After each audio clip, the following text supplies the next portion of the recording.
June 19th meeting of the CRTPA to order.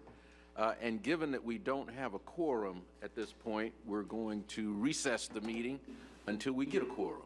So enjoy yourselves until then. Thank you, Mr. Chair. I thought I was late. Betsy's not even here, that's fine. Yeah. Now, if you, Nick is still, just saw Nick.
Commissioner Eugene Hall we've got Commissioner Miller coming in, so we're all set.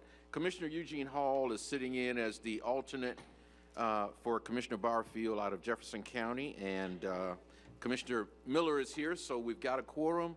So we will again call the meeting to order. Greg, are there any agenda modifications at this point? No, sir, we're good to go. Okay. We do need a roll call. Okay.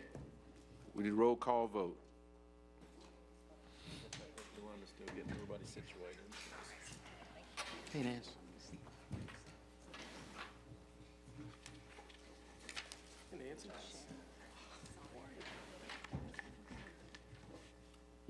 Yolanda? Yes. We're waiting for you. We know we got you multitasking.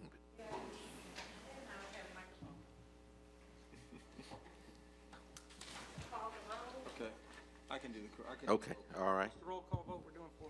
No, just the roll call. Just the- Initial roll. yeah. Here, so that you know you have a quorum. Yes. Okay, Attorney Williams? Commissioner Wood, Commissioner Barfield, Commissioner McMillan, Here. Commissioner Barrett, Here. Commissioner Villavisi, Commissioner Daly, Here. Commissioner Dozier, Aye. Commissioner Maddox, Nick Maddox, Commissioner Scott Maddox, Commissioner Miller, Here. Commissioner Richardson. Here. We have a quorum. And Commissioner Hall is here as the alternate for Commissioner Barfield from Jefferson County.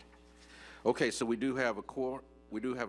There are no agenda modifications. Can I get a motion to accept the consent agenda as presented? There's a motion by Commissioner Merritt, seconded by Commissioner Daly. Any questions? All in favor of the motion signify by saying aye. Aye. Opposed, like sign. The motion carries unanimously. There are no items from consent pulled for discussion. That brings us to item 5A, the fiscal year 2018-2022 Transportation Improvement Program adoption. Mr. Executive Director, do you have anything to present Mr. Chairman, to us? just very quickly, this is our fiscal year 2018 to 22 Transportation Improvement Program, or TIP. This is the document that, in essence, lists out the projects to be funded by DOT and various local governments over the next 5 years. Mr. Burt will give us a brief presentation on the TIP, and this will be a roll call vote item. Okay. Okay. Good afternoon, members. The draft TIP has been developed for board adoption. As you're aware, it reflects those projects within the 4-county CRTP area that have received funding over this fiscal year period. Some of the highlights within the TIP include the construction funding for the last segment of Capitol Circle from Crawfordville Road to Spring Hill Road, $29 million in fiscal year '22. Some large resurfacing projects, including in Gadsden County, Pat Thomas Parkway with $3.9 million for the resurfacing in fiscal year '18, and a project near and dear to this agency, the Coastal Trail West. There's been some funding put on that, specifically $4.5 million for construction for a portion of that project in the south. And with that, I am available for any questions. Okay, any questions on the report? Okay, this is a roll call vote. Yolanda, Do you need a motion, Mr. Chair? do we need a motion? Option 1? Okay, yeah. Motion by Commissioner Dozier, seconded by Commissioner Daley. Okay, Okay. Commissioner Wood, Commissioner Hall, Jean? Yes? okay. Aye. Commissioner McMillan? Commissioner Merritt? Commissioner Daley? Commissioner Dozier? Commissioner Nick Maddox? Commissioner Miller? Yes. And Commissioner Richardson, Yes, and the motion carries unanimously. unanimously. Okay, thank you, Yolanda. Item 6A, CRTPA fiscal year 2019-2023 priority project list. Mr. Director? Yes, sir. Actually, we'll continue the Greg Burke show here. Okay. And looking over our priority projects list for the next 5 years, in essence, this is the direction that you all give to DOT in terms of our funding priorities for this upcoming work program cycle. So with that, turn it back over to Mr. Burke. And Okay, very good. Hello again. We are actually considering 6 project priority lists for adoption today. As our executive director just told you, these are our priorities that we provide to the FDOT when we actually go and meet with them and say, these are our projects that are most important to us, or perhaps more accurately, these are the phases of projects that we're looking to receive funding. As I mentioned, we are adopting 6 today. I'm going to go through each of these. We can either vote on each one or on all of them at the end. And as always, feel free to ask me any questions. The first list we're actually going to talk about is the roadways project priority list. Now, this list actually remains the same from last year, just some minor tweaks. As I told you a moment ago, the last construction phase for Capitol Circle Southwest received funding. We are still keeping this on the roadway PPL because it's not within the first 3 years of the state work program. Additionally, minor change for Orange Avenue, which is on the project priority list. We have changed the limits to reflect that the first phase of the PD&E study of that has been revised to be extended from Capitol Circle to Monroe Street. Consistent with the last few years, for this roadway priority project list, the CRTPA staff has recommended that you all recommend that $1 million of SU funding, which is urban attributable funding, be taken off the top to be put on CRTPA bike ped trails and regional trails. Moving on to the next list, we actually have the bike and ped list. Now, this is a list that you will see that has had the most changes made to it this year. First off, we've removed a number of projects from this list, regional trail projects. Second off, last year's number 1 project, Florida Arts Trail in Gadsden County, we are recommending that it be moved down to number 5, and that we move up Monticello Bike Trail Extension to number 2 on the list this year. Mr. Chairman, each one of these items need a motion and a vote on them? it's up to you all. We can do them individually, or you can do them all as one. It's up to whichever way you want to do it. Does anybody have a problem with us just doing them? No. Okay, we'll do them all as one. Okay, very good. Moving on to the third list for today. It's the regional trails list, and this is actually a new project priority list.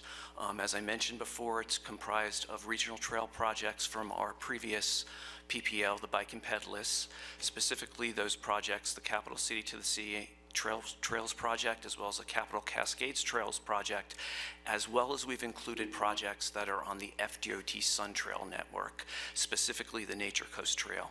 Now, the idea with creating this new project priority list was actually to highlight the importance of regional trails within the CRTPA region, as well as to put them in a better position for the receipt of funding that's unique to those types of projects. Moving on to the TSM, or Transportation Systems Management Project Priority List, we have 3 projects on this list this year. First one is the Midtown Pedestrian Safety Improvements. Next is Monroe Street, which has some improvements to the roadway, including ADA features as well as some ITS features. And then a project that was on last year's list, Monroe Street southbound, a right turn lane addition at Brevard Street, which is where the Governor's Mansion is located. Moving on to the last 2, Storm Metro Project Priority List. This list contains 5 capital projects. It is actually different from the way it's been done last year. Last year and years previously, it largely reflected just formulaic funding. However, this year we requested that that agency focus more on capital types of projects for which they're requesting funding. And then finally is the Tallahassee International Airport Project Priority List. This list contains projects consistent with the airport master plan, which is currently being updated. And some of those capital projects included on that include the modernization of the terminal for the airport. And that is all I have, and I'm available for any questions. Just one more slide, if you will. Once you all adopt this, as I said earlier, they will be used by the FDOT for their development of the draft fiscal year 2019-2023 work program. And any projects that are actually funded in that will then be provided to you next year in next year's version of the updated TIP. Any questions? Yes, sir, Mr. Chair. Please. Okay. Commissioner Hall? Yes. No, Commissioner Hall, please, go ahead. I was just wondering with the Monticello Bike Trail, before we smile too much and I go back and report to Jefferson County, we've been moved up. Next year this time, will the priority list change again? And perhaps we can be moved right back down?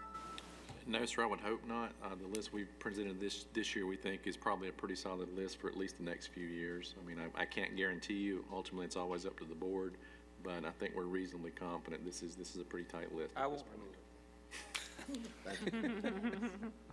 All right. Commissioner Dozier? Thank you, Mr. Chair.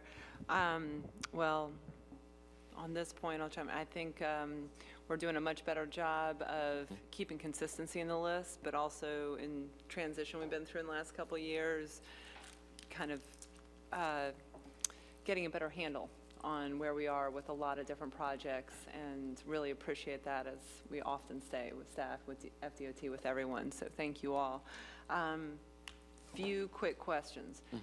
One, Greg, just you, I think at the last retreat or a few times you've talked about the gaps where we see the spreadsheet you've got, which is pretty clear on where we've got PD&E or right-of-way funding or construction dollars. And I just noted in a few of these, or Greg, the roads projects, the bike ped, do we need to be concerned about that, or is this just where it is now and you all are working other projects into that and we're looking to FDOT to fill in some of those gaps? I just wanted to ask the general question, since you all have brought up that concern from time to time, and it feels like we're moving in the right direction, but is there any concern we should have about those gaps in the spreadsheet on the projects that are lower on the list? Commissioner, I think at this point, it's kind of, it is what it is. Okay. You know, as we've talked about, it's going to take time to move some of these projects through. We've had several conversations with the department, especially on the PD&E side. You know, we've got that kind of lag with projects kind of in the process to try to start moving some of those along. We've got some things coming up, you know, over the next year or so that I hope we can kind of restructure, especially the highways list. I think it needs some work, but I wanted a little bit more time to understand a few more pieces of it. But I think all in all, to directly answer your question, I think it's about as good as we can get it right now, but definitely are going to be looking to improvement as we move it forward. Okay, I just really want to give y'all the opportunity, since you had brought it up before, it stood out to me. I have confidence in, you know, kind of the longer term progress that we're making, so Now, if Suzanne can come in with a truckload of money, it might change things. You got it out back. All right, Suzanne, we're counting on you. Motion to approve all the lists. Mr. Chair, if you don't mind, that was a general question. I had just a Okay. couple of specifics. yeah, let's continue with I'll that. try to go quickly. Okay. Florida Arts Trail, I know we had a lot of discussion in the past about that. It's, I saw the difference in the ranking, but it's moving, we don't need to revisit those issues that we heard from different constituents in the past or anything like that, correct? No, ma'am, I think staff has the same position we had last year. You know, DOT expanded the shoulders on Highway 12, I guess it would be northeast of the bypass road now, so we want to see what kind of use those get. In talking to the department, I think we'll ask that they not program any money on it again for this next cycle, just to give us a bit more time to see what happens with it. That's great, thank you. I noted that in 6A4, the Monroe Street ADA features in the sidewalks in 3rd Avenue through 7th. It brought to mind, not to digress into a story, Mr. Chair, but jumping out of my car with another driver to help a man in a wheelchair get over the curb at the Publix in Lake Ella. We were on the public side. That was just a few months ago, so I'm glad we're working on it between 3rd and 7th, but I saw the issues at that intersection as well, so I hope that once this section's done, we can start looking at some of those other locations, and particularly around the Publix area. I think with the new pedestrian crossings in that area, that may be the next place we want to look. Yeah, and as a reminder, you all may recall that starting next year, there's actually a resurfacing for Monroe Street from John Knox on the north, going all the way down to Thomasville Road, and there will be some ADA features incorporated into that project as well. So that is on the radar, definitely. Fantastic. Okay. Thank you for that. And the last comment I was going to make, as always, Star Metro and the airport, these are City of Tallahassee programs, which is great. As we look more regionally, we've got joint OEV. This board is working in a different way. If there's ever a way to better coordinate, I know we had a retreat out at the airport a few years ago, but to better coordinate or just inform the board, we all get questions about the airport and the bus system often. Understood that it's city programs, but just, Greg, y'all are doing a great job coordinating with everyone, but if there's more opportunity here at CRTPA to talk about those things, I would welcome that. Commissioner Miller? And I'm done, Mr. Chair, thank you. Okay. Could I comment on that? Mr. Yes. Chair? Thank you, Mr. Chair. You know, last year, or not last year, just a matter of months ago, I discovered that there are these issues that you all need to know about, and I sent you information that I had on the particular one. I would like to look into some way to coordinate information about Star Metro and especially the airport with the county. And I look to you, Mr. Slay, because you are really the liaison here. You're the person who deals with all of us, but I think it's very important, and I don't know exactly how to go about telling you how to go about that. That's why I'm handing it over to you to think about and let you figure it out.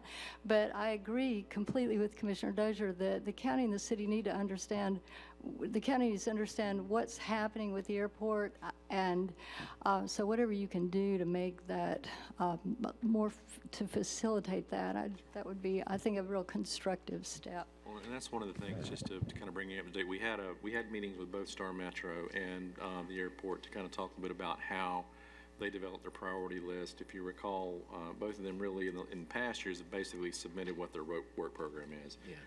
It's a little bit easier on the Star Metro side. They function a little differently to consolidate that list down. The airport's a bit more complicated because they have a different process they go through. But we did actually have that conversation about having the airport come and do a presentation. We were actually trying to do it for this month, but I think they've had some staff changes and there was a conflict. And I believe we were talking maybe September, Greg? Correct. Have them come and give you all an update on the progress of their master plan update, and kind of just do that very thing, kind of integrate them a bit better into the process. That's fantastic. Commissioner Miller? Well, there are a couple of things. First of all, I don't know if you all are aware that the airport is self-supporting. That's one thing. And the other, so even the funding, how the funding plays out, and the Star Metro is basically subsidized 50% by the general fund. And so these are things that I think that it would be very helpful to all of us for y'all to have that understanding. And so if we can include that kind of information when people do come to make a presentation, and probably it would be wise to once a year at least have someone from the airport director come, and the Star Metro director, to make presentations about the organization and the ongoing projects and the challenges that are there that we're trying to overcome. One thing that came up recently was at Tourist Development Council, which I just happened to be on. It came up that we have this great opportunity to advertise on this new board at the airport. Well, that's a county department, and Carrie was having a little trouble getting in the door there, and so I needed to know that. But that's the kind of thing where, I mean, we all benefit. We're advertising the airport, we're advertising our community, and all the materials are at the Tourist Development Council. They've got tons of materials that they can put on the board and pictures and everything, and so we need to coordinate even that kind of thing. So, you know, a lot we can do together. Thank you. And again, I think that this would be the opportune time, because this is really the one time a year that you all take an official position on what their projects are. So I think this would be the opportune time to have that update. And like I said, this year we just couldn't make it happen calendar-wise. Okay. Well, and of course, I'm sure all of us would agree, we've seen more of that kind of coordination here recently than we've seen in the past. But these are all excellent suggestions, Commissioner Miller, for how we can even better improve the process going forward. Commissioner Dozier? Oh, no, I just hadn't put it down. Oh, okay. Sorry about All that. right. Leave it up, Chris. Leave it up. Anything else? Stop it. Any other questions, comments? Okay. Did we take a vote on? Motion and a second. Okay, we have a motion and a second. We don't need to do a roll call vote on this one, do we? Okay, all in favor of the motion signify by saying aye. Aye. Opposed, like sign. Motion carries unanimously.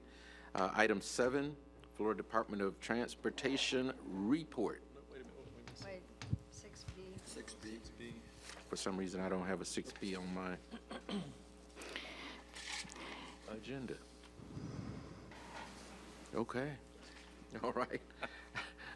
The chairman didn't have the updated agenda. Item 6B, the revised 2016-17, 17-18 Unified Planning Work Program. Mr. Chairman, that'd be me. Mr. Director. I think, as you all know, the UPWP serves really as the CRTPA's work program and working document for a 2-year period.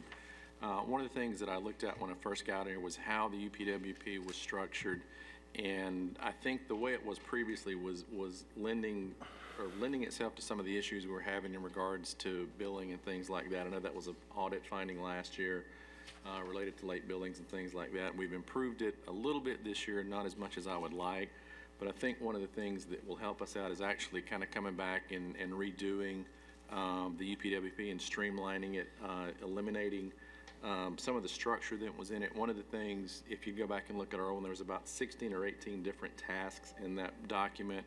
We've actually streamlined that back to 7, and that in itself, I think, saves quite a bit of effort when it comes to developing invoices, billings, and things like that. We really haven't eliminated anything out of the document, and I want to focus more on, rather than talking about, you know, just a lot of consolidation, focus more so on the bigger changes in the document. The first thing I want to mention is our overall PL budget for this upcoming year was $557,000, and I want to say increase, but it wasn't adding additional money to that, but it's gone up to $853,000. That's actually money that we had available to us that was just not allocated in the document previously. That's something in Ocala a few years ago, I ran into an issue where DOT was telling us we had less money than we actually had, and by using that process to allocate all that money, we were able to pretty much point out that we were able to prove what we did have available to us. In terms of the overall projects, we've added a couple of 3 different projects. The first one being under mobility planning. We're looking to partner with TATMS, the Tallahassee Area Transportation Management Center, and into an update of their ITS master plan. We've dedicated $50,000 to that effort for our portion of it. That will come out of money that we were allocated last year from DOT out of our congestion management, or congestion mitigation funds. The other thing would be to conduct 3 small-scale corridor assessments for Pensacola Street from Nina Road to Appleyard Drive, Tharp Street from Capitol Circle Northwest to Ocala Road, and then Banner Mode from Tequesta Drive to Thomasville Road. These are projects that are on our priorities list that are also part of, I believe all 3 of those are part or some portion of a blueprint project. So we wanted to go back and kind of do an assessment to see some of the things we might be able to do a little bit differently on those roadway projects, perhaps save some money, look at it in a complete streets context. But basically, we've budgeted $30,000 a piece for those for a total of $90,000. And we've also budgeted $35,000 for an update to our website. We talked a little bit about this in the executive committee a couple of weeks ago, and we're going to work with them to bring back a final budget to them, but at this point, I'd put a $35,000 placeholder in there for that effort. So, Mr. Chairman, with that, I'd be happy to take any questions. Okay, any questions of the director? Motion to approve is presented and authorize the chairman to execute the amended PL contract. Second. Okay, there's a motion by Commissioner Merritt, seconded by Commissioner Miller to approve item 6A, or 6B, I'm sorry, 6B. Are there any other questions? Hearing none, all in favor of the motion signify by saying aye. Aye. Opposed, like sign. Motion carries unanimously. Item 6C, the Southwest Area Transportation Plan. Mr. Director?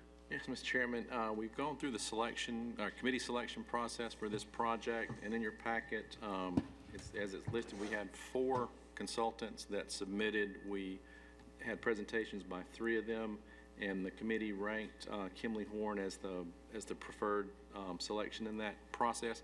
Typically, what we would have done with this is had you approve the selection and then come back and negotiate a contract and come back for your approval for that.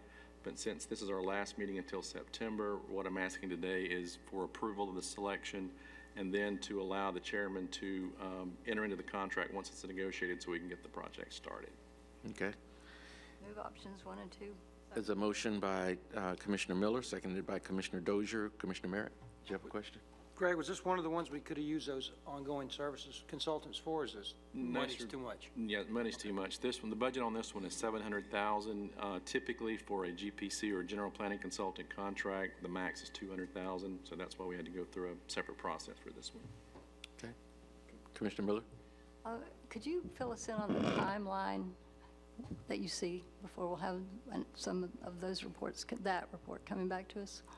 What we've talked about for actually both of those is give you a fairly comprehensive update at our October retreat. I think we'll be going through some initial data collection. That's an invitation to everybody. Yeah. And then I think for the Southwest Area Transportation Plan, I think we've got 12 to 18 months on that one, somewhere in that time. I think it's more like 12 months. But we'd be looking to do a significant presentation to you all at your October retreat. Okay, great, thank you. Okay. On both, Here, just on one both quick- C and D. Any other questions? I just had a quick Commissioner comment. I Dozier. know I'm gonna sound like a broken record, we all are, but I just love seeing CRTPA and Blueprint both on the cover for the RFP, so that just indications of coordination. Sure, I very much absolutely. appreciate it, and I think this is working well with our Blueprint projects and what we did last week. Yeah. Okay. Well, it's not recreating the wheel. I mean, Yeah. All right. All in favor of the motion signify by saying aye. Aye. Opposed, like sign. Motion carries unanimously. Item 6D, the Midtown Area Transportation Plan. Mr. Director? Mr. Chairman, this is, I guess I'd call this a mini kickoff meeting for the Midtown Area Transportation Plan. We've initiated a consultant task order probably about 3 weeks ago, maybe a month. Have done some initial data collection and really just got the results on that last week. But Mr. Burke's going to kind of give you just a brief kickoff and an overview of the study. We're not looking for any action today, but if any of the board members have any questions or comments, we'd love to hear them prior to getting this thing going. Okay. Okay. As members are aware, there's been a number of proposals and items discussed with regards to the Midtown area of Tallahassee over the last few years. Some of these efforts include the 5 Points intersection at Thomasville Road, Meridian Road, and the 7th Avenue intersection there. That's a project included within the CRTPA's RMP, as well as a Midtown placemaking community enhancement project as part of Blueprint 2000. The Blueprint project actually also includes streetscaping for North Monroe, as well as Thomasville Road portions of Midtown. And then finally, as you're aware, last September, we had the FDOT present to you a pedestrian safety study for the Midtown portion of Thomasville Road. So there's been a number of ideas floating around, and what we're hoping with this transportation plan is to actually coordinate these efforts. What it's going to be is actually a technical study. It's going to focus on reviewing existing transportation studies as well as collecting new data. Part of this new data actually includes the use of Bluetooth technology within the Midtown area. Recently, 20 devices were placed over a 2-week period, and what you see there are the locations in that general area of Midtown, both north, south, east, and west. The purpose of this is to actually assist with the study's purpose to gain a better understanding of the travel patterns both within and around the Midtown area. Any data that's collected associated with this effort will supplement the data collection efforts and the review of the studies that this technical portion of the study is proposing to do. Bluetooth reader, what is that? What it does is actually, many of our cars and cell phones have that capability, and what it does is, as there are cars that pass through these 20 points within the Midtown area, there's data that is gathered that sees where they're going. Are they going through Midtown and stopping? Are they passing through Midtown? Where actually is the traffic that's going through? Can I have that movie, Kristen? Yeah. Great, let's be sure. We've had some confusion on these points in the past. This is not tracking anybody's cars. This is nothing like this. This is just looking at the cars as they pass by and no personal data. That's the looks you started getting up here. Is that correct? The car tag. Okay. Just making sure it's new for everyone. I don't know it's you. So I am correct, right? You are positively correct. Thank you very much. Is that better, Brandy? Does that make you feel better? Well, you all can get nothing in what color, because nobody down there has anything else. Commissioner Miller? This is, I'm sorry, go ahead.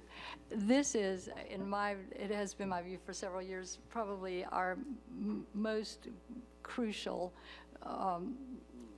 as far as transportation snags that are getting ready, snarls, better word, that are getting ready to be major, major problems in the future. I mean, I remember when we were working on the sales tax list, driving through there one day and thinking, oh my gosh, to think that this, I certainly hope this won't be like this in 30 years. I mean, because that won't work out well. I love what you've done, because you're looking at what is happening with everyone moving through the area, and hopefully, please put your A-team on this thing, because this is so complicated, and we've got to figure out how we can utilize the entire transportation system instead of just continuing to widen these roads, because there's just no way to widen some of them, especially where they're located. So just wanted to say, I'm real excited to see what you're doing here, even though, you know, it does have shades of like Big Brother watching us, but we've got to have counts, and we've got to see possibly where. Story now. So we've got to see possibly how we can make it easier for people to pass through the area. I'd love to see them do this type of thing up at Thomasville Road. That was really what I was saying last year when I said the scope of your study is not wide enough, because as long as people continue to be only able to feed onto those main roads, the situation's not going to be resolved. So good luck with that. My blessings, and I'll be praying that you are able to find some inspiration, but that's going to be a great project to tackle. Yeah, to give some folk an even better understanding, the Bluetooth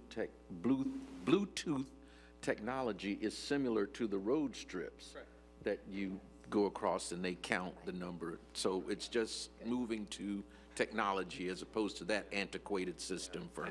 Yeah, I want to make that very clear. Yes. We are not holding this information. I think it lasts in the system about 20 minutes, and all it is the MAC address off of the phone. Right.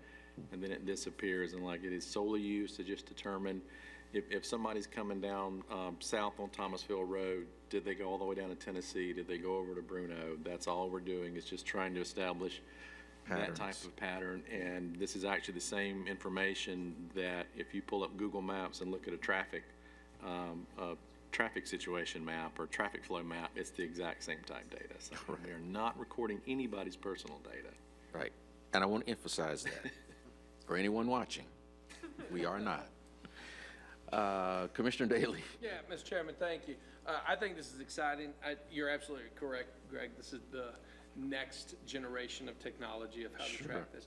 I guess my question is, and I can't see the map from here, are we taking in consideration only vehicular traffic, or are we also taking in consideration foot traffic? I mean, if you're walking around with your phone on, and how does the system delineate between foot traffic versus vehicular traffic? And then when it comes to vehicular traffic, is there a way to delineate between mass transportation, for instance, when we run the T, when we run the rhythm route at night and everything, to be able to also incorporate that kind of data of, you might have one bus, but you might have 30 people with Bluetooth on it, and they might be on it at 10 o'clock at night. I think this is an amazing way to be able to track not only the vehicular traffic, but also the foot traffic, time of day of foot traffic.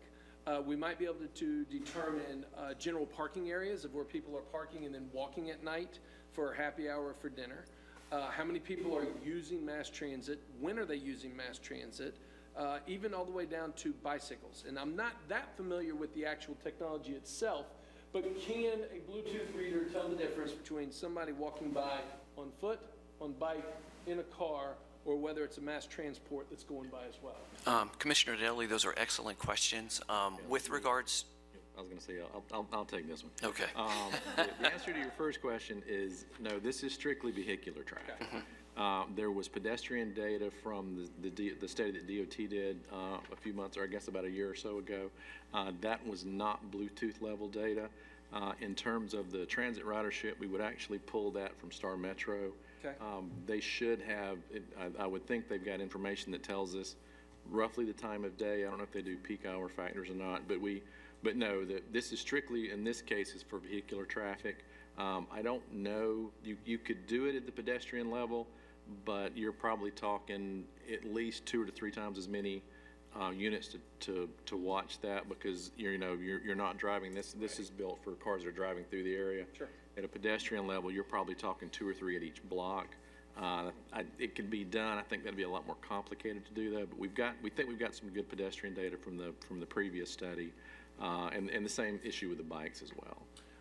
Just to follow up, I'm really big on this technology. I think it's great, and I think that both CRTPA, the city, and the county, and really any governmental entity in our jurisdiction can use it, and our jurisdiction being the entire region.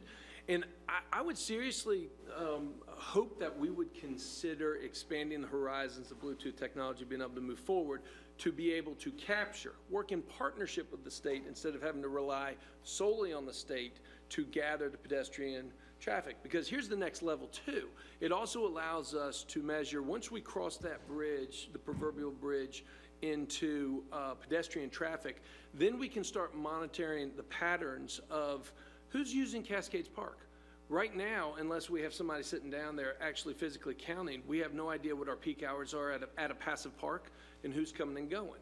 So imagine a scenario where not only can we track vehicular traffic, okay, going to the park, but how many people are actually going into the park on foot or on a bike? And I know the technology is out there, but let's start thinking big picture, not just the vehicular when we're concentrating on the Midtown and these other areas, but all forms of mass transit, and seeing if we can streamline how we collect that data.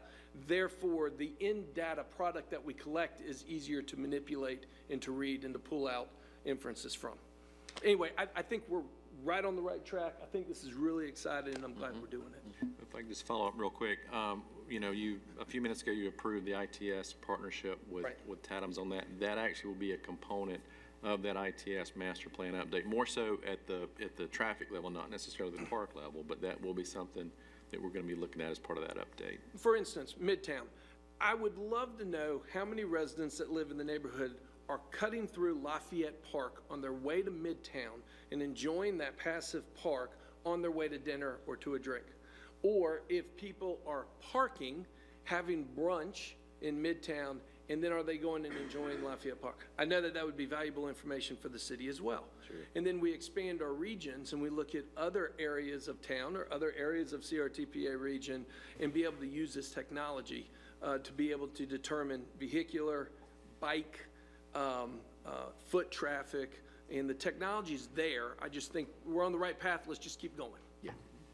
And so, Mr. Director, I guess what essentially you're saying, Commissioner Daley, is we'd like for you all to begin to explore all the possibilities of this data and maybe have a report to us at the September meeting. That'd be great. If you think that would give you enough time. We met with a consultant last week to look at the initial pass, and we had a lengthy discussion about paralysis by analysis, because one of the things, this gives you a ton of information. Okay. You know, but yeah, we can definitely, and again, that on the transportation side, that'll be a big component of the ITS master plan update. Okay. Well, and final comment. So this is the kind of stuff that I hear. And Thornton, I'd be interested in hearing from the legal standpoint as well. And this is something to work through. Let's take Midtown, for instance. And I will use Catcham Realty as an example because I have a real estate license there, okay?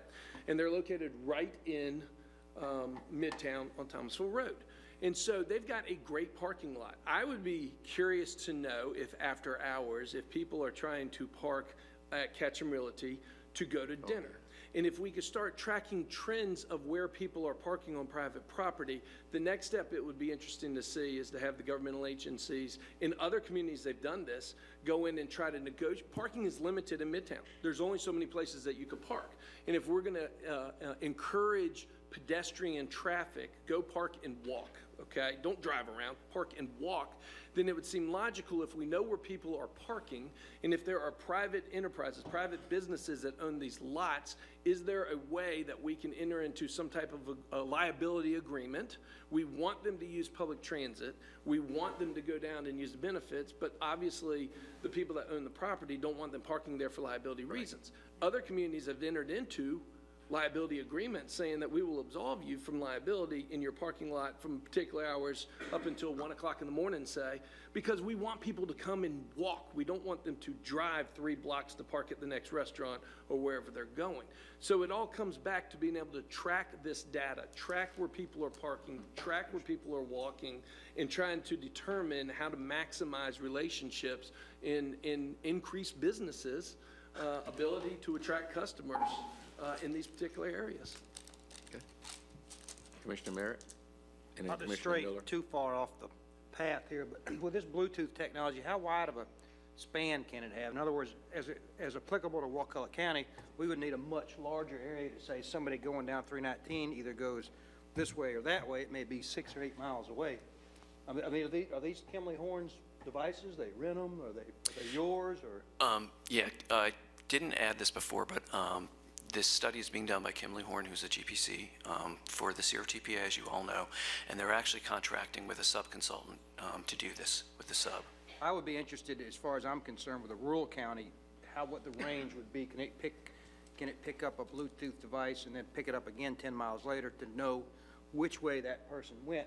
In our case, it would be useful. You know, we're planning some pretty major transportation improvements for alternate routes, and if we could demonstrate how they were effective, that may help in getting DOT to help fund them.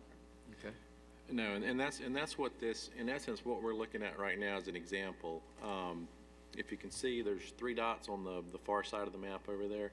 Those are 3 of the units, and one of the things we've observed is like about, I think it's 3 to 5% of the traffic that comes through North Thomasville goes down, and I forget the street just to the south there.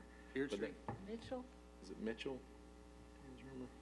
But anyway, that's the information we're looking at is, you know, 3% of the cars that came through the reader in the north went through that one in the south. But the range of I mean, can it pick one up 5, 10 miles later? It's not really. These pick up one at about 30. They don't communicate with each other, in other words, at all? No. All it'll do is it'll read that MAC address when it comes through the first station and when it goes through the last one, is in essence what it does. So there's no range from the one on North Thomasville down to Monroe Street.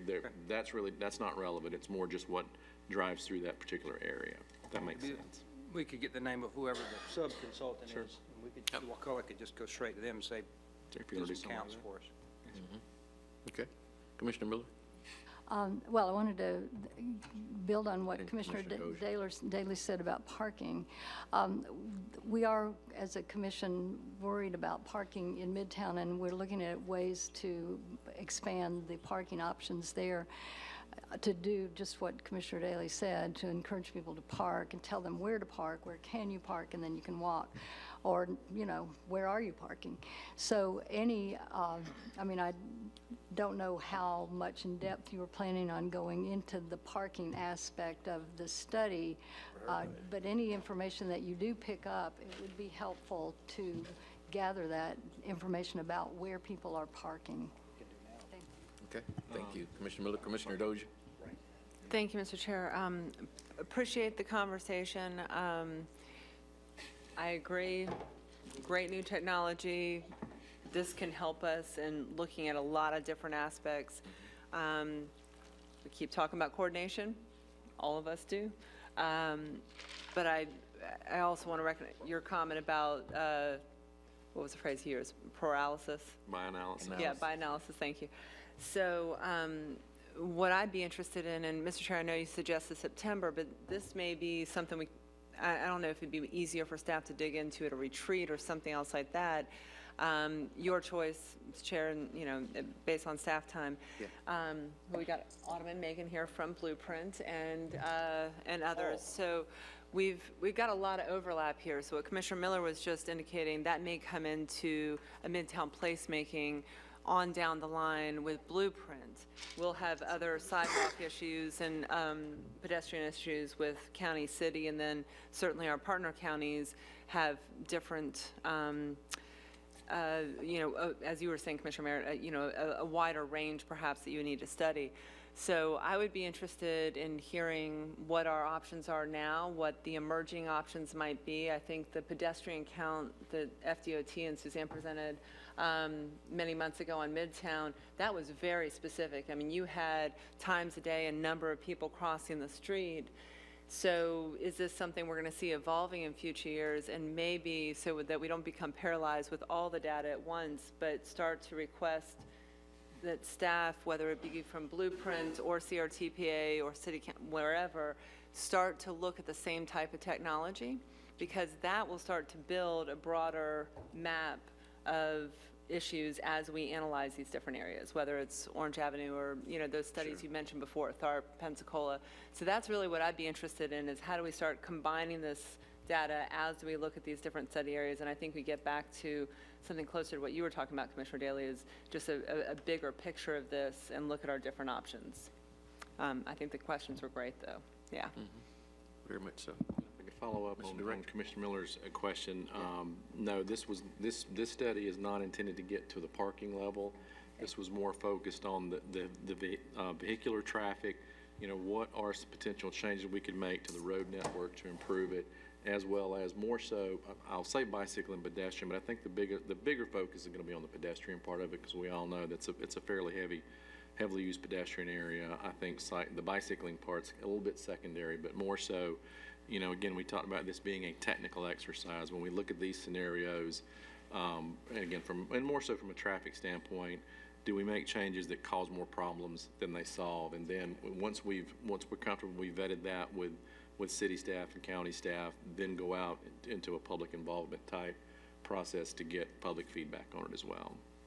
Mr. Chair, one quick thing. I was just reminded, the city installed a pedestrian or bike counter near the signage at the south side of the Cascades Bridge across Monroe.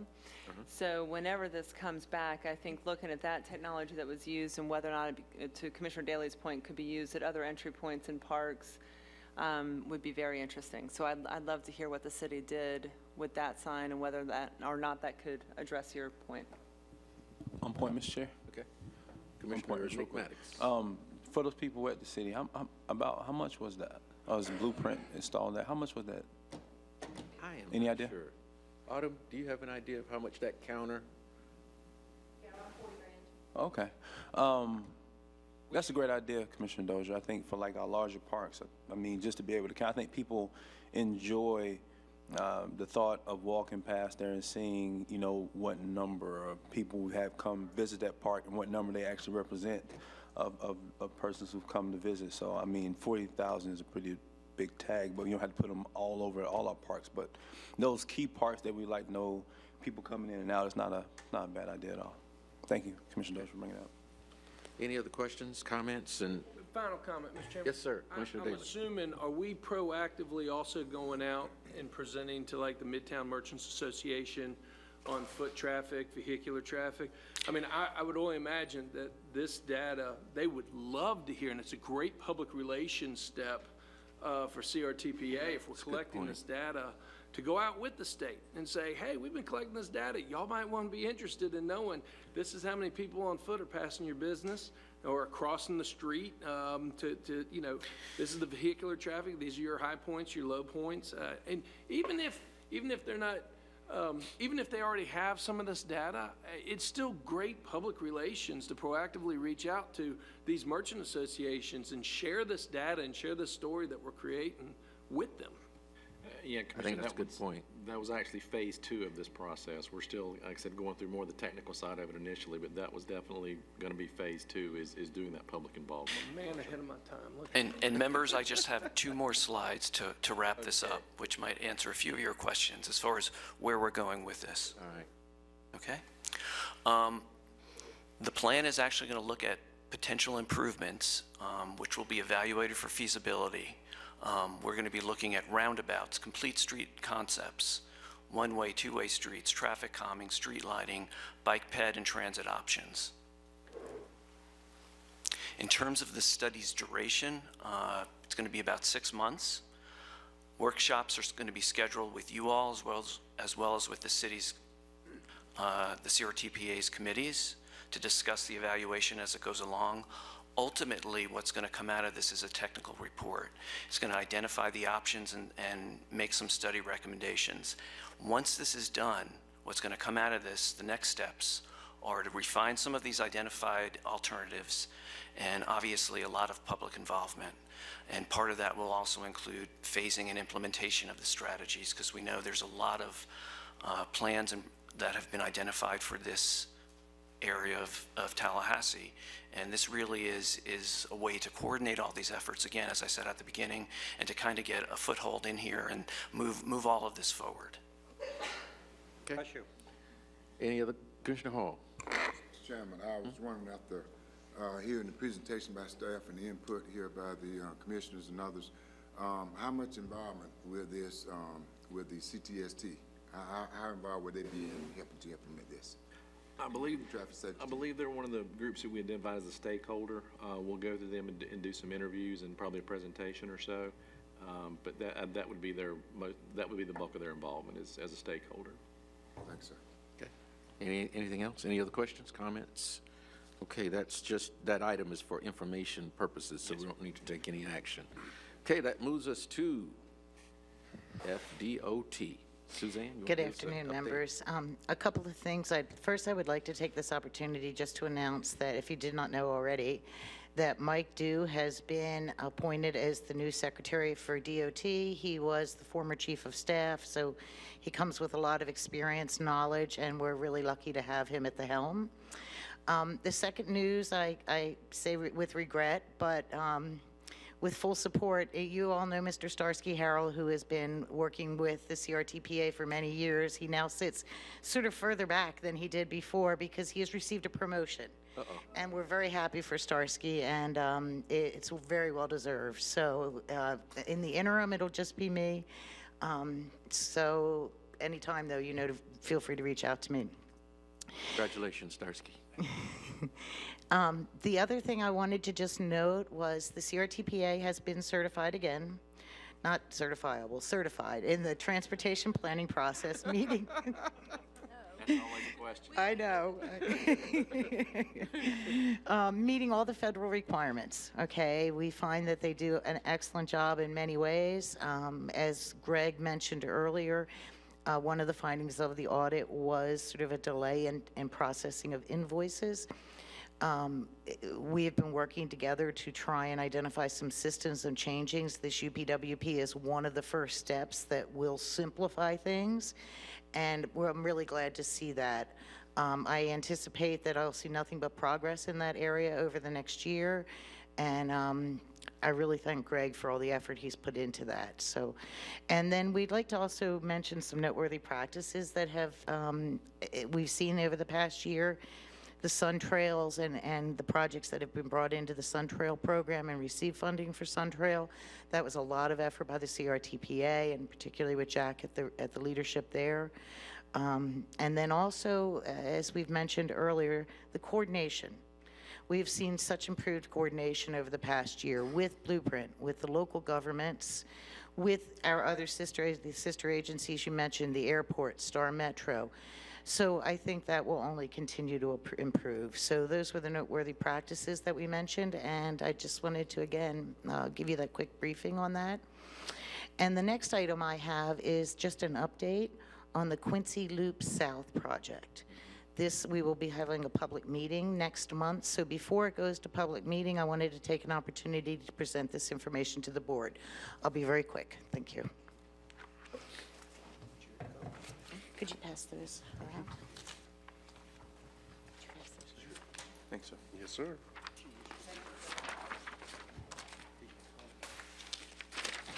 We'll share. Just in case you could not see clearly some of the alternatives that are in the lighter colors, I have provided you a copy of just that slide.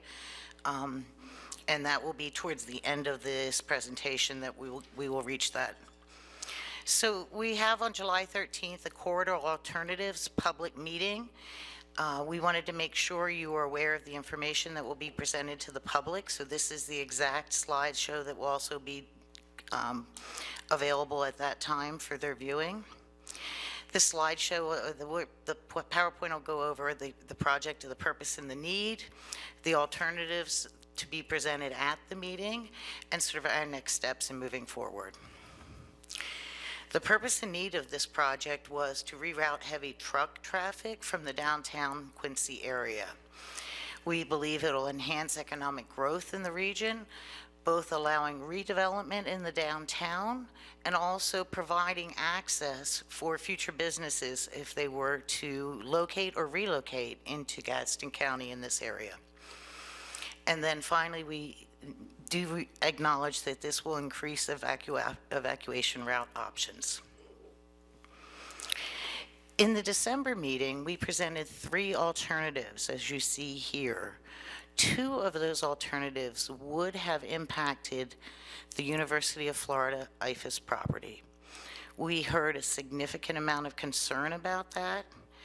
We listened to the public and their input, and we responded by developing additional alternatives.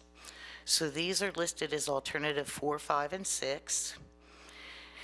So now we have 6 alternatives total.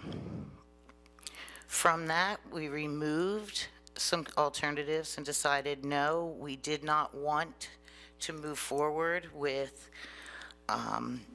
alternatives 1 and 2. We remove an alternative number 4. And here we have all the alternatives that were evaluated. So as you see, we end up with the 3 alternatives that are north of the IFAS property. One of them is a little south still. We've considered impacts to wetlands and residential areas. We're trying to minimize those. And we will be providing the public, we're presenting to the public these 3 alternatives at the next public meeting in July. Suzanne, which 3 of that again, based on on the colors? Which of the 3 alternatives? Blue, yellow, and purple? Or magenta? How do I back? Sorry about that, Suzanne. That's okay. Previous. All right, Greg, you're going to have to drive for me. Jump. This one. This page up. Yes.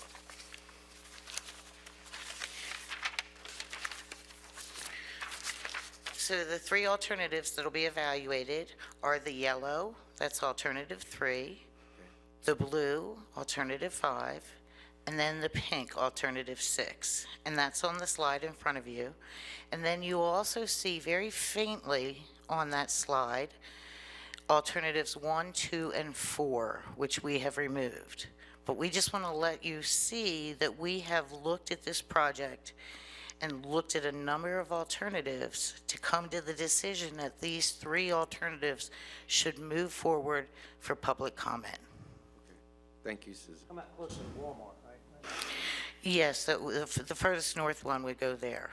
It's closest to the Walmart area.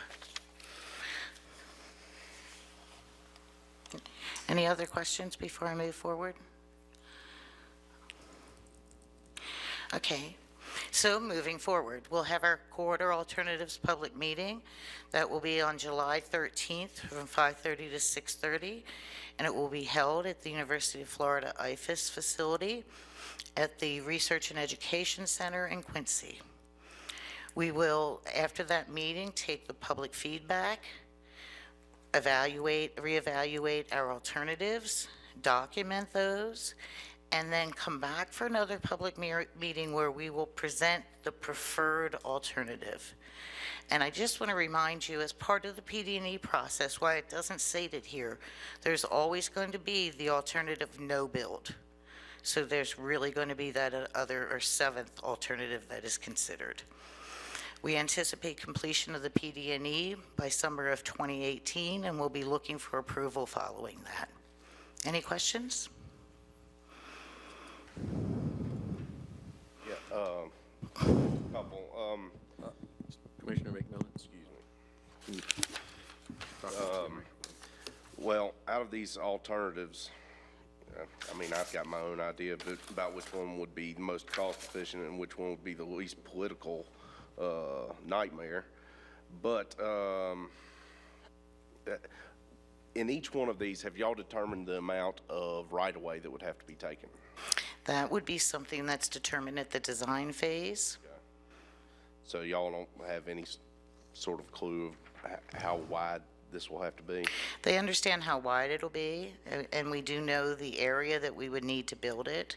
But in terms of the exact amount of right-of-way, because when you build a road, you also have to account for off-site impacts such as stormwater ponds. So we'd need to have siting of ponds. So for a total right-of-way amount, we would not know that until we were about 60% design. All right, thank you. You're welcome. How wide? 200 foot? If it's going to be built, and forgive me for I don't have that slide with me, it is designed to be a 2-lane road, but we were going to acquire enough right-of-way to be able to make it 4 lanes in the future. So you're probably talking 150 to 200. 150 is what I was thinking, yeah. Depending on rural section. All right, good luck. Any other questions? Are you done, Suzanne? Yes, sir. Suzanne? Any other questions? Thank you very much. Okay, thank you, Suzanne. All right. Mr. Executive Director, if you could take us through items 8 and 9.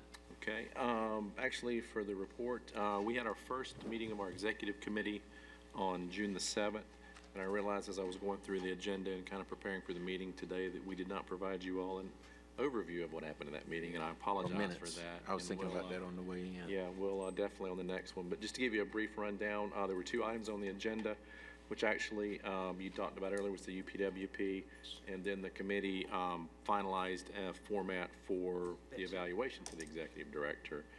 But again, like I said, I'll make sure next time we get that summary in the meeting packet. And then the other item, Suzanne mentioned and talked a little bit about our DOT certification. I received a draft a couple of weeks ago of our federal highway certification, and from what we've seen, there's 6 corrective actions that are coming out of that. Most all of them are pretty minor. Actually, all of them are minor. We actually took care of one of them today with the adoption of the TIP, but Danielle Blackshear will be here in September to give you all a formal presentation on the certification and some of the items that were taken up to address the corrective actions that they found. Mr. Chairman, that's all I had. Okay. Anything in item 9 that needs to be? I don't believe so. That was just our correspondence. The next meeting is September the 19th.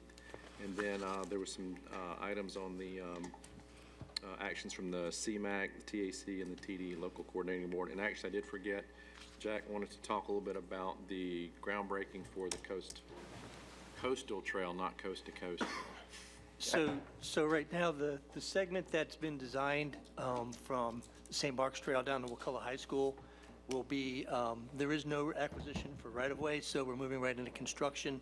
And I'm working with the department to set up a groundbreaking ceremony, probably mid-August to late August. We're still not sure, they haven't let the project yet for final scheduling of that. So we'll be sending out an email for you all to attend that when we have that kind of squared away. So be looking for that. I would anticipate that somewhere in the range of the St. Mark's Trail where it's at right now in front of St. Mark's Powder would be a good location because that's where there's going to be a trailhead at anyway. So we'd be looking at that area in terms of a groundbreaking.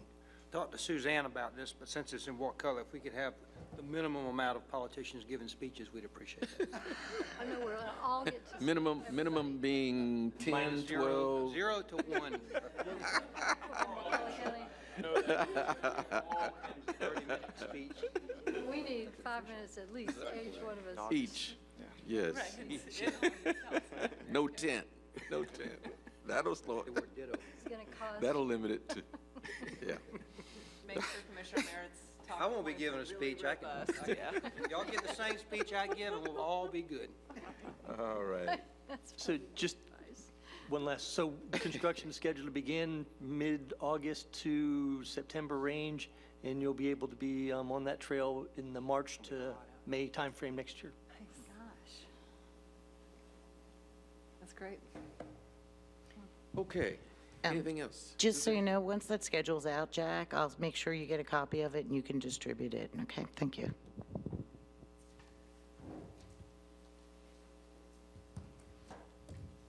Okay. That brings us to, I'm sorry, I had a call coming through, to item 10, citizen comments. Do we have any citizens that have signed up, Yolanda, to speak? Okay, no cards for speakers. Item 11, any issues from board members? Commissioner Daly, did you want to introduce your summer interns? Well, and I know Commissioner Dozier also has an intern here as well, so I guess we can tag team. Yeah, if the interns for District 3 will stand up, please. We've got Preston, Maya, Ansley, and Max. They represent 2 high schools locally, and Maya just finished up her first year at Duke University. It's a college and high school internship program that we run at the county. It's a month-long, highly intensive, and glad to have them with me in District 3. Okay, thank you all Y'all for got being here. everything today, right? This meeting was clear, it was great, yeah, absolutely, yeah. Clear as mud. Right? That's right. They're gonna be doing that parking study piece in that midtown. Can I follow up on that once Kristen introduces her, if you want to? I do, but I have another question too, but I'll go ahead. Summer interns are wonderful. Gary and I have taken on our first. Sydney is joining us today. And I've got to say, we just had lunch together, and she, and did not know this before, but she's a note taker too, and had multiple pages of notes on our budget workshop tomorrow. So giving her a shout out. Oh, we're gonna destroy the forest, cutting down Stop trees. it. She dug in, and really excited to have her working with us. She is a rising freshman at Childs High School, so it'll be a good month. And Congratulations. yes, so And on a serious note, it's a highly competitive It program. We get several hundred applications for about 60 spots every year. Wow. So the students that make it are top of the top, and we're glad to have them with us. If I could follow up real quick Commissioner on Merritt? that. I have, y'all were talking about your interns. Earlier, I have a homework assignment for you intern guys on how to be a good intern. Look up YouTube, Seinfeld episode, Kramer gets an intern. Watch that 2 or 3 times. That'll tell you how to do it. All right. Talking about their interns, I said, one comment too Kramer. many, Mr. He's Chair. from Wakulla County, y'all. Commissioner Dozier. just, what would the meetings be without Commissioner Without Merritt? Commissioner You Merritt. know, it just, yeah. It'd be, And now we I have tell fun at you. ARPC together too. All right, well, Mr. Chair, I actually had a question about one of the consent items, had chosen not to pull it for today, but, and I know we just approved the members for, we had the bylaw changes, and then we approved the members for the Citizens Multimodal Advisory Committee. So I think two things. First, many of those members, if not all, have been serving for a long time, and truly it seems like an active group. We hear from some of those folks often and really appreciate their commitment. We know how important it is to have active citizens who are on these different boards. On the other side, there are often other people who are interested, and at the county, we realized a few years ago that we may keep board members on for a long time because they are active, and that's easy to do because they are good, but we need to create room for other voices at the table longer term. So we just reappointed the same group for another 4 years, and again, I wanted to say I appreciate their service first and foremost, because this is not about any one of those individuals. But whether it's at a retreat or something else, Greg, I would love to see kind of an analysis of how long folks have been serving and whether or not we want to consider some term limits. Well, I mean, that's what we've put in on our various committees, that they can, and we can always waive that as a board, and we do at the county often if we have one member or we don't have someone who's applied for that particular seat or something like that. I shouldn't say often, we do it sometimes. But I think it's something that we may want to just look at with fresh eyes. I know you're doing that with a lot of different things right now, so this can wait, and that's why I didn't want to pull it. But any thoughts you all have today, I'd love to hear it. But if not, I just, if the board was interested in hearing that as well, I don't know if I need a motion, Mr. Chair, but I'd just like to kind of look at that a little bit deeper. And I think, you know, jumping off our conversation today, these issues, particularly multimodal, something a lot of people in our community and all of our communities are really getting into. So, and over these next 4 years, there may be some opportunities for replacements as people move on or decide they don't want to continue serving for whatever reason. And there may be organizations, I mean, I know Neil Fleckenstein from Tall Timbers, I mean, he's been on there for a while. There may be organizations that we want to keep on a committee for a long term. So I'm not, again, this is not about any individual, even though I named Neil. It's just, I think it would serve us well to take a look at that sometime, I'd even say in the next year. Well, and the reason I chuckled when you talked about a term limit is we went back and forth at the staff level deciding whether or not to recommend a term limit. And keep in mind, too, I believe we have 9 now is what's on there. The bylaws that you approved allow for up to 16 members, so we don't, we definitely want to get out and try to recruit some folks and get some new blood on the committee. And that's the reason we went with the 4-year term, is to allow, you know, at the end of that term, you know, do we want to recommend they be reappointed, or, you know, try to find some other folks or things like that. But I think we've got a good, strong core group now, but we definitely need to expand it. Well, one last comment, Mr. Chair. I really appreciate that, and thank you for reminding me that it's up to 16. I had in my notes about the term limits, and just bringing up that point. If we have vacant seats and that's a way to get some new voices in there, I think the process is applying through you all, and you all do that recruitment. If there's any way that, if you want any other suggestions, if people should ask us, if you let us know what you're looking for or how to send someone to you all who may be interested, so you can vet them and talk to them, I think we'd all appreciate that too. Okay, yeah. If you have somebody that you think might be good, just send them our way, and we can sit down and typically what we do is, for lack of a better term, I'll call it an interview. But to kind of feel what their knowledge is of the area, things like that, and then ultimately come back to you with a recommendation. So that's great. Thank you. Okay. Anything else for the good of the order? Did you have a? Oh, I do the comment, same thing Commissioner I Miller? brought up at the. Okay, all right. Well, I had the pleasure of attending the executive committee meeting, mainly because I got the email and I confused it with the ARPC executive meeting. And so I trooped down there, and there I was thinking, and about 30 minutes before the meeting, I'm like, am I on this? Do I really have to go? But since I had the opportunity to go, I did go and say hello. But I brought up something that I want to share with y'all. We all know how long things take from the day we start discussing it to when we get it done, and that's been a frustration that we've had. And with that in mind, we are not even beginning to talk about passenger rail at all as a method of transport in the state, much less in the region. And I just want to throw that out there for y'all to chew on, because I don't know how you begin to put that into the mix and begin to talk about it when we're just regional.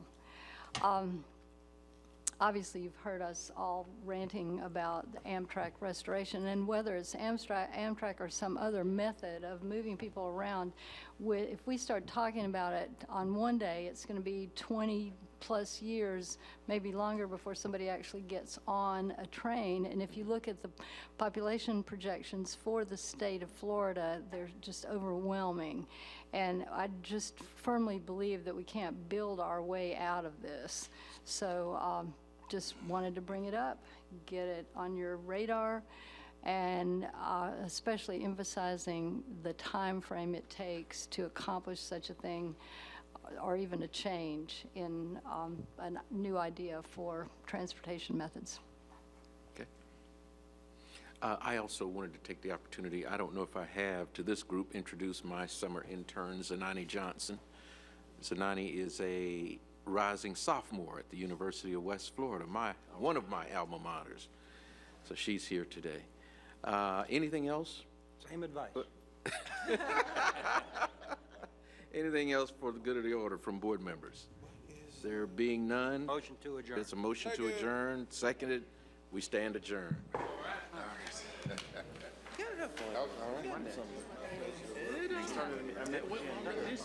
Yeah, good meeting.